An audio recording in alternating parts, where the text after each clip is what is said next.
I need more bookshelves.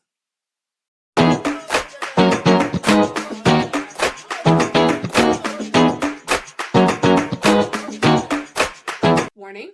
This is part one of a full review of the series. There will be spoilers for the whole series, at least up to book 5, as that's all that's been published. So if you haven't finished the series, if you just read the first book and you're interested on my takes, I would finish the series first and then come back, because I will spoil stuff in this video, stuff that happens in later books that isn't hinted at in this book at least.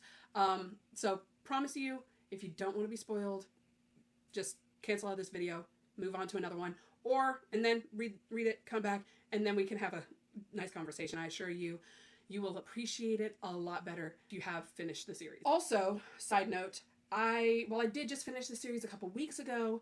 I read this book 3 years ago. So I started the series 3 years ago. Since it's been a while, I might get some of the details wrong, but I did brush up on the wiki and reskim the book for quotes and stuff, and I've taken a lot of notes, like several pages worth of, like, full pages worth of notes. So let's get started. First, we meet Feyre, who is our narrator and main character. Her base personality throughout the whole series is that she is a bleeding heart / a huntress. She's somewhere in between those two. She's the youngest of the Archeron sisters, which honestly, I thought Elaine was the youngest just because of the dynamic. Like, you have Nesta and Feyre both acting super protective of Elaine, so I was like, okay, obviously Elaine's the youngest, and then Feyre seems more like a middle child, but nope, apparently I'm wrong on that aspect. Feyre is the youngest, which is saying something. She is, with her bleeding heart and huntress character base, she's very strong, very stubborn, and she cares very deeply. And to show, or to feel those deep feelings, she needs a project to show that love. Essentially, she needs something to work with for that love. Her anathema to her loving feelings, essentially, is giving people space. Whether space is being given to her, or whether she feels like she needs to push somebody away, or someone is pushing her away. That comes up fairly often, and that should be your first tell that there are issues in this book. Anyway, because she needs that project, she needs to work on people and be super close. She can be a bit too nosy for her own good. That also comes up quite a lot in the book. Next character we have, at least I think she's the most interesting one, and I felt like she probably should have been a narrator for longer in the series, is Nesta Archeron, who is the oldest sister, and her base personality is a dark queen. Not quite evil queen, just she doesn't really put up with the BS. Some might label her, I'm not sure if I can say this on YouTube just yet because I don't have enough subscribers. BITCH. Some might label her as not so nice, but she's very much a dark queen. If you kind of know, you know. She is also very strong, very stubborn, but in a different way, in a way that can come off more cruel than caring. And for her to feel or experience love, she needs space, support, and a purpose or a goal. Whenever she actually got to speak from her perspective, I really felt that she kind of reminded me of, like, Arya, except if Arya didn't have the list in Game of Thrones. If you understand, you understand. Anathema to her feelings is pity, especially if anybody is pitying her, she is checking out. She's done. Especially if she's made to be a project, which is why she and Feyre butt heads. She doesn't like to feel belittled or patronized. That's a big no-no for her. And Feyre can't help herself in that regard, and that's why they're always not so sisterly, but they have their moments. The last sister is Elaine Archeron, and her base personality, as far as I can tell, we haven't gotten her book yet, but like from what I've seen, I would classify her as a damsel. She's not so stubborn, and she lets others kind of shield her from reality. She's seen as very kind and acts like an old school Disney princess. You can kind of see her in her garden singing to squirrels or birds, and that's kind of her vibe. She thrives in a consistent environment because she needs that to feel safe. Anathema to her feelings of love is change. If people start changing around her, if her environment starts changing, she cannot connect because she doesn't feel safe. And that's her big thing. She needs consistency with everything around her for her to feel safe and feel like she can make connections. All right, now let's get into the plot of the story. What made A Court of Thorns and Roses A Court of Thorns and Roses? Why is this such a favorite book? All right, well, let's get into it. The story starts showing just how poor the Archerons are. They live in a rundown one-bedroom leaky cabin on the edge of town. This is because Mr. Archeron, their father, the once proud prince of merchants, lost all of their money betting on some bad ships. That's how I view it. Essentially, He invested everything in a major venture, and all the ships got lost at sea, so now the family is completely broke. Farah, in her free time, hunts so they don't starve to death. As soon as you meet Farah, she is actually out hunting, and she kills a wolf that might not be a wolf. He actually turned out to be a fairy. And so she lived south of the wall, as most of the humans did, because she's a human. If a fairy was venturing into human land, that is a serious no-no. So she didn't really feel bad about killing a wolf that might be a fairy, because fairies are not... How do I put this? Fairies are known to be, at least by the humans, thought to be kind of evil. So she didn't care that it was a fairy. She killed it, skinned it, and it didn't matter. She got good money for the pelt because it was fairy pelt, so fine pelt. Anyway, the Archerons ate well for the first time in weeks. A few days later, an angry beast, some say it's a lion, like the description to me wasn't lion, some say lion, I thought deer, like I imagine like antlers and like hooves, at least in some part of the body, but anyway, doesn't matter what I imagine. A beast barges into the ramshackle hut and demands one of the daughters go with him as payment for killing his scout fairy. Also, this is your first hint at this being a major parallel to the original Beauty and the Beast tale. And I don't know how many of you know the original Beauty and the Beast tale. It's not exactly like Disney where like, oh, daddy's going off for a little trip, she has to go out and find him. No. In the original Beauty and the Beast, Daddy did go on a trip. He stumbled across a castle in, I think it was like a drunken state, and he found a rose garden at this castle and beautiful roses, just well-tended roses, and he cut off a few roses to bring back to his daughters. He had 3 daughters in the original story. Don't know if you know that, but now you do. In the original Beauty and the Beast story, Daddy had 3 daughters. And so he brings them back and shows the roses to his daughters, and then Beast comes in to the house and says, you can't just take my roses. You need to give me one of your daughters. Daddy in Beauty and the Beast picks the one he actually loves the least, and that's Belle. And that's the sad part about it. Anyway, that's OG Beauty and the Beast story. If you didn't know, major parallels. That's the first major parallel. Farah goes with the Beast as payment for her killing a fairy. So Farah goes with the Beast, who turns out to be a beautiful blonde prince cursed to wear a mask. This is Tamlin, and he runs the Spring Court as High Lord. Also, best boy and my favorite, loyal to a fault, High Fae Lucian, an ambassador from the Autumn Court, is there too, also cursed to wear a mask. All you know is that Lucian has like red hair and like a gold eye hiding underneath his mask, and his mask is like box shaped, which like, yeah, the masks are like gilded and they can't remove them. So Farah thinks the Spring Court is beautiful and a bit empty. Underline that, empty. She thinks it's empty. In her time there, Tamlin tries to let Farah live her best life. While she's there, the Spring Court is like a gorgeous castle. He tries to be all hands off, very minimal input from him. He keeps a lot of secrets, and Farah, needing a project, just can't help herself with a project of a mysterious and maybe wounded man. I mean, who hasn't been in one of those relationships? Anyway, Farah, living her best life again, is painting and sometimes running naked in the castle, through the castle, because, again, she doesn't think anybody's there, and she's been saying stupid stuff to herself because, again, she thinks the castle is empty. And Tamlin and Lucian are rarely there except for like meals. Like Lucian will come in and talk with her for a little bit and kind of give her like a skinny. But generally Lucian is really Tamlin's wingman. But generally speaking, he gives her tips and tricks of the Spring Court. So of course, despite knowing he's hiding all this stuff, Farah falls madly in love with Tamlin. And then one night, the Spring Court hosts a big party called Calan Mai. At this festival, I believe it's supposed to be like spring equinox. Later in the series, they've got like solstice parties, and I think this is like the Spring Court's big one, and so it makes sense, spring equinox. So Calan Mai is this big party, again, spring equinox. During this whole festivities, it's very, very primal, at least with what Farah's been told.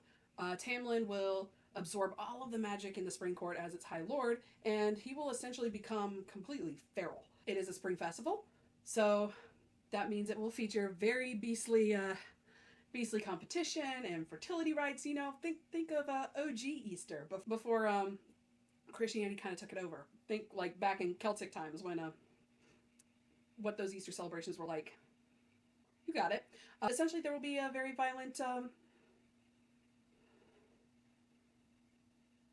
of many fairies. So Tamlin tells Farah not to go out of the castle during this time, and Lucian kind of intimates essentially that it's because the magic will be very mind-bending. and would be, as far as I understood it, kind of akin to a mortal seeing an actual archangel. That Tamlin wasn't going to be Tamlin, and it was going to be like essentially a bad shroom trip. Anyway, also, good chances the fairies high on the festival magic might kill her. Fun. Especially Tamlin. So to finish the festivities, Tamlin has essentially he's got to kill a deer, the white stag, and then find the maiden and boink her brains out to release the magic. Of course, Feyre is a nosy B-word, and she doesn't listen, and proceeds to sneak to the party. And while she's there, she drinks fairy wine and parties like the world is ending, because Feyre on fairy wine gets turned. And while she's dancing like an idiot, she runs into Rhysand. Side note, anyone who has read the book, here is your first clue that Tamlin was not true love. It's page 188 in mine, right before chapter 21. I stepped out of the shelter of my savior's arms and turned to thank him. Standing before me was the most beautiful man I'd ever seen. I don't care how many of you read this book and thought, oh yeah, Tamlin's it for her. If you read that line, you should have known that Rhysand was the one she was going to end up with, not Tamlin. That it doesn't matter how much you think Tamlin was good in this book. It doesn't matter what Sarah J. Maas was setting up with Tamlin. You should have known as soon as Feyre said those lines, done. It's done. That dark and brooding cloud that she just met, whoever it was, that's who she's ending up with. Because she didn't know his name was Rhysand at the time. But you, the reader, should have known. True love, right there. Those two lines. That was it. You should have known that. I'm telling you now, you should have known. Rhys saves her from being mauled by some rabid fairies while she was dancing, and gives her to Lucien, who takes her back to the castle. Lucien again warns her to stay away from the party, and especially Tamlin, who was about to get a little bit rapey, the spring magic high. Surprise, she's into it. Because of course she is. No longer hearing the beating of the drums. This is like middle of the night. I think she took like a little bit of a nap. I'm not sure. They kind of skim over that. Feyre starts to think the party's over and decides, you know what? I kind of want a midnight snack. I'm going to leave my room. Bad call. Post-coital Tamlin finds her and assaults her like a feral and angry chihuahua. He's biting her, dry humping her, snarling, the whole 9 yards. You get it. Feyre feels both disrespected and maybe in love. Okay. Lucien has given Feyre the short and skinny on Rhys, kind of. Like, Rhys shows up later, and they kind of, there's an exchange. She knows that he's the High Lord of the Night Court, and the Night Court is a shady fairy region, and Rhys is kind of Amarantha's boy toy, and is not to be trusted. There's like a little bit of explanation there, so when Rhys comes back, she's very much like I don't know, I'm not sure I want to be here, and Tamlin also kind of like covers her up with magic, but Rhys sees through that pretty easily because he reads minds. So when Rhys returns later, Feyre can sense the tense vibes between Rhys and Tamlin, of course. Tamlin hid her away. And those tense vibes are because they killed each other's families. Now, one might have been by mistake. It's really kind of a sad story because one might have said too much to somebody else and that caused the kill, and then the other one was like straight vengeance. You should know which was which. When Rhys asks Feyre's name, in a shining moment of brilliance, she gives him her neighbor's name, Claire Bedore. After this encounter, and Rhys goes on and goes to wherever he goes, Tamlin says it's too dangerous for Feyre to stay in the home, or stay in the spring court, and sends her home. Of course, while she's packing, he has to come to her room and bang her because. Just after they finish, he says he loves her before flittering off into the night, as he does. She doesn't really have a chance to say anything back in that moment. And then, as she leaves in the morning, she stumbles across Lucien and Tamlin arguing. Lucien thinking Feyre should have had more time with Tamlin. She's not sure why, but I think she kind of agrees that she wanted more time with him and didn't want to just be thrown away. But Tamlin is saying, no, we need to keep her safe. And we find out later that there's no such thing as safe for humans really in this whole thing, because there's a big war brewing. And Tamlin is either in denial of the whole thing or refuses to fight for anything, including himself. After book 5, my bet is the latter. But we'll get to that. Feyre returns to the human realm and, surprise, her family's no longer poor. Bonus, none of them remember anything about the fairies. Well, they remember, like, the fairies live north of the wall, but none of them remember anything about the fairies taking Feyre. So it turns out Tamlin glamored them at some point into thinking that she was with her non-existent aunt. He also paid them a lot of money. when he realized that they were going to die without her.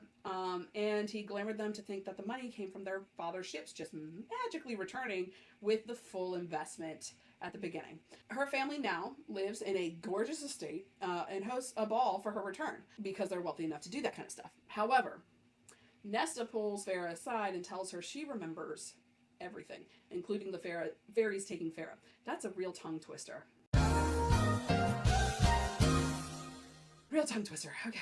So Farah tells her everything that happened with her and Tamlin, and they're finally having their sisterly moments, and it's real nice. Another side note, I believe Nesta's immunity to the glamoring is because, as we learn in A Court of Silver Flames, shortly after Farah went with Tamlin, Nesta was traumatized when she was raped by Thomas Mandray, who was her beau. So Nesta was I'm not sure if she was yet engaged to Thomas Mandray. However, like there was like an acknowledgement between them that they were together.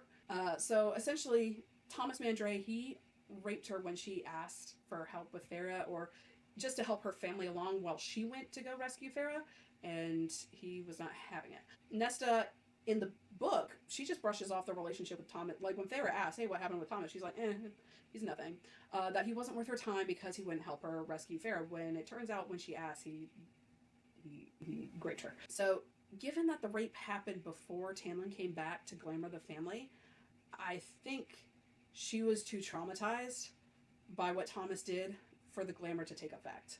Like, the magic has limits, and it's a huge part of her story in Silver Flames. So I think that trauma from the rape sprung into rage, and that's the rage that we see her have throughout the whole thing. It's why she needs that list. Anyway, that's just my headcanon, my notes. It just makes sense with how she is for the rest of the series. Take that for what you will. Farah is in the human realm for some time, and they're not really specific about it. It's long enough to have a ball, but not super long. Anyway, one morning, Sister Elaine drops that their old neighbor, Claire Bedore, has been murdered, and the house has been burned to the ground. And if you recall, Claire Bedore was the name Farah gave to Rhys, who clearly passed it on to Amarantha.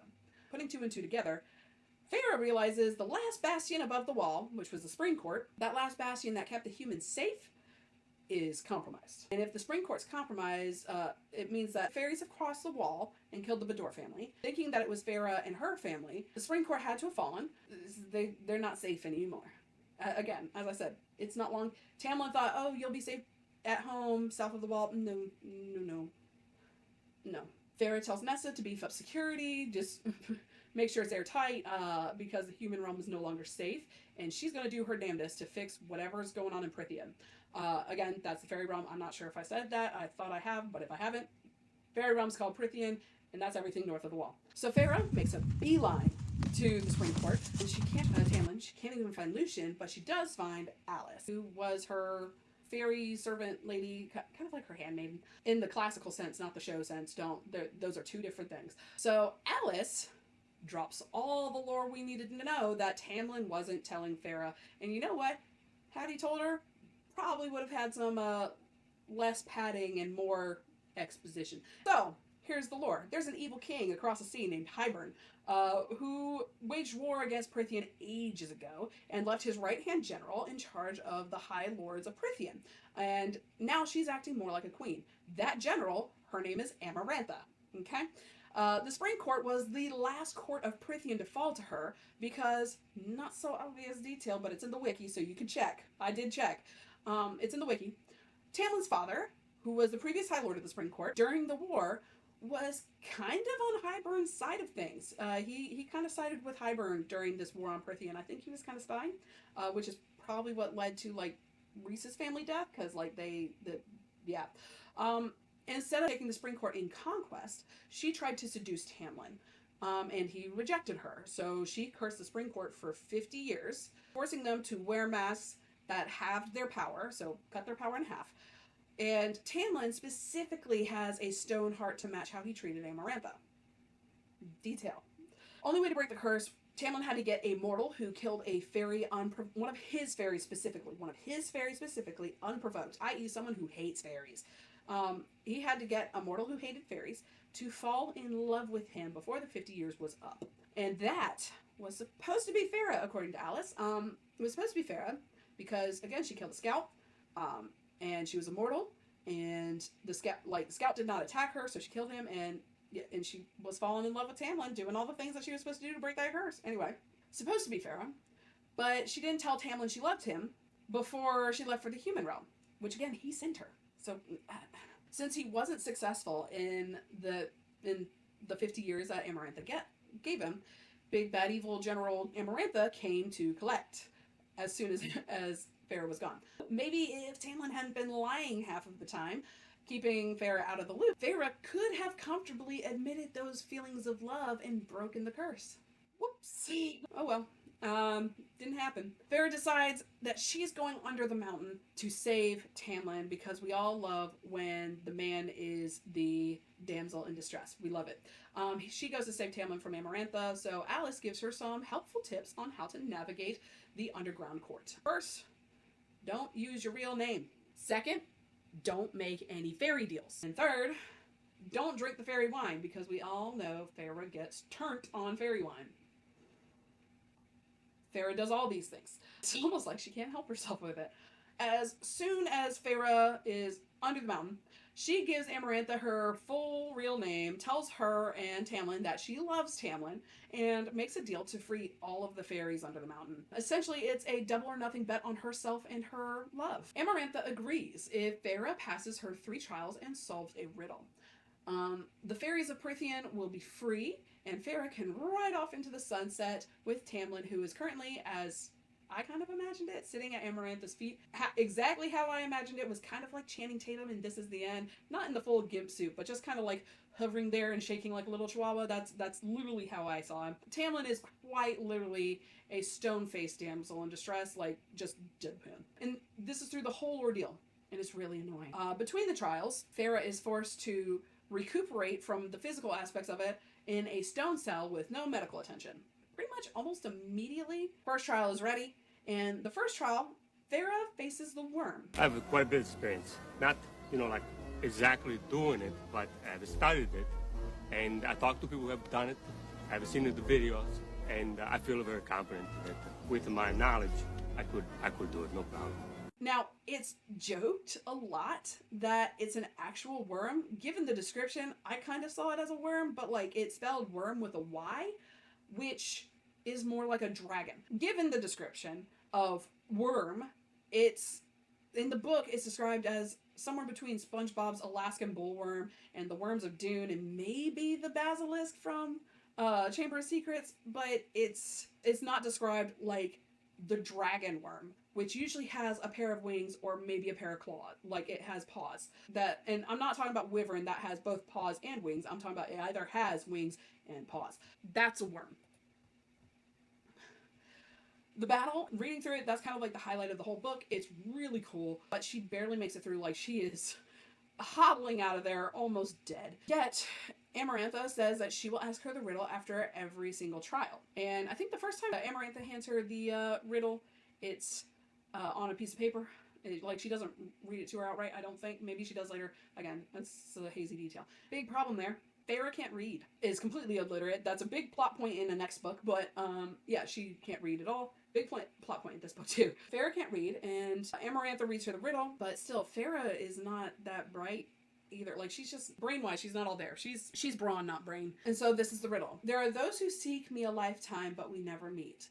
And those I kiss, but who trample me beneath ungrateful feet.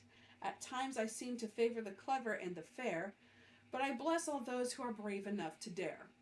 By large, my ministrations are soft-handed and sweet, but scorned I become a difficult beast to beat. For though each of my strikes lands a powerful blow, when I kill, I do it slow.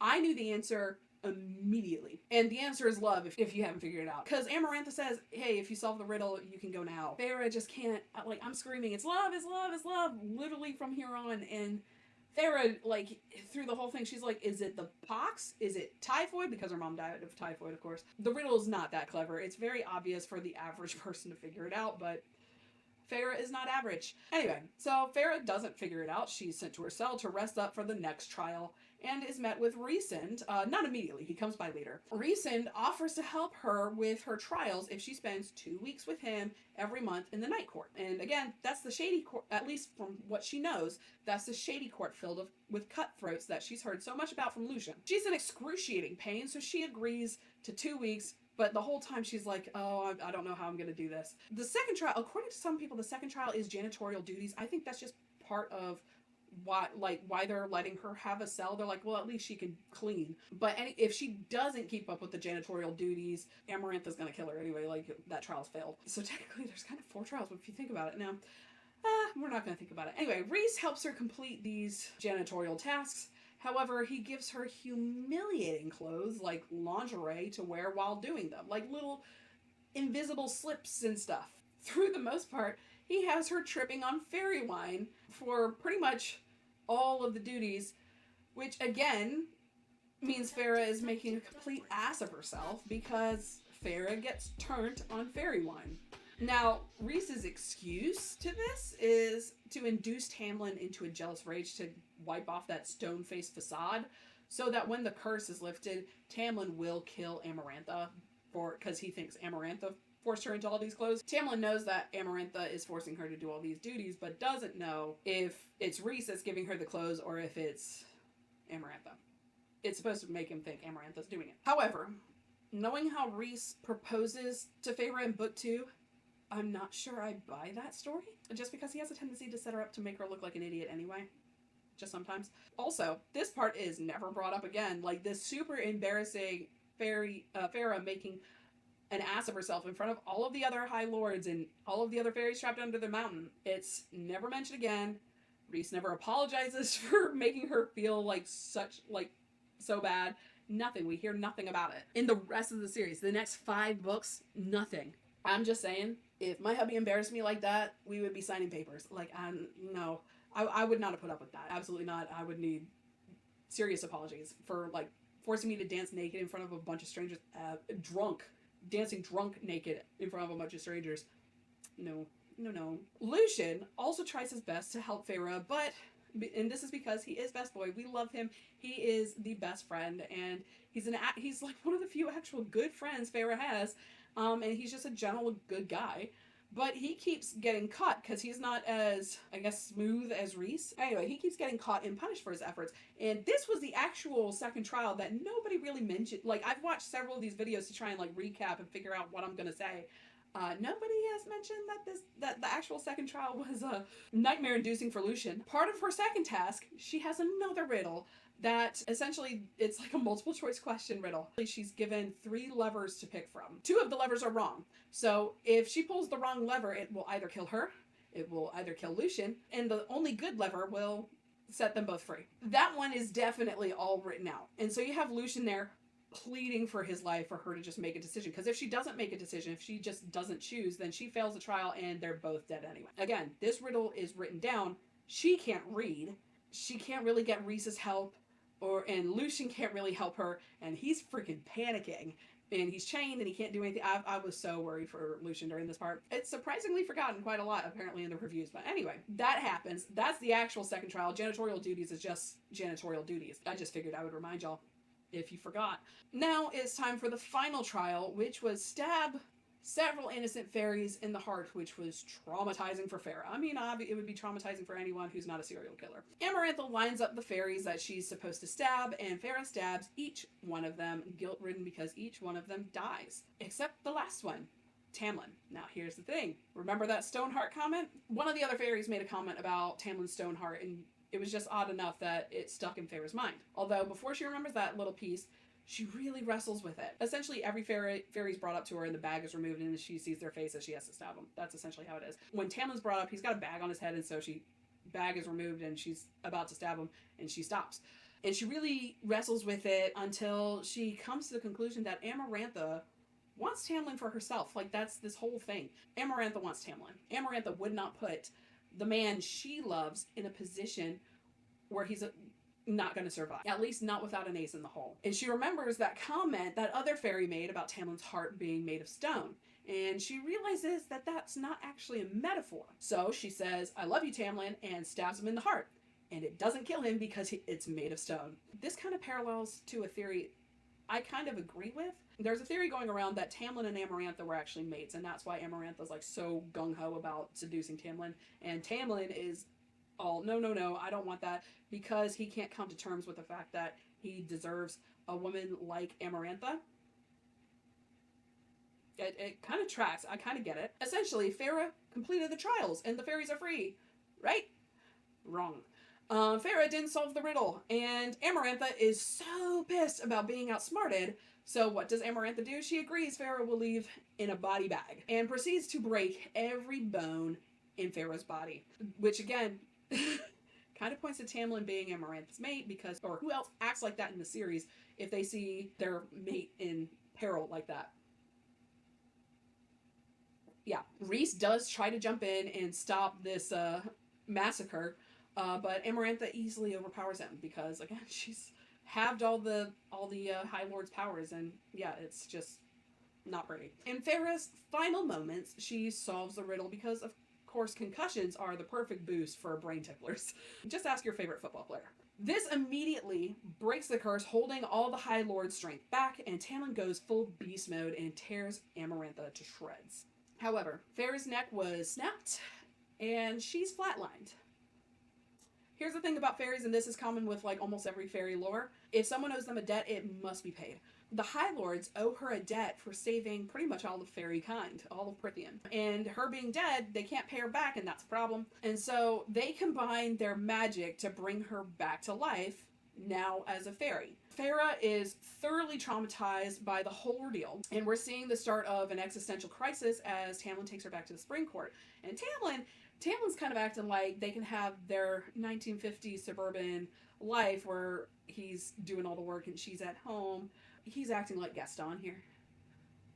He's coming back thinking things are going to be hunky-dory like Gaston does at the beginning of Beauty and the Beast. But big problem with that idea is that Farah is missing quite a bit of Quaaludes for that to be her happily ever after. So it's the end question mark there.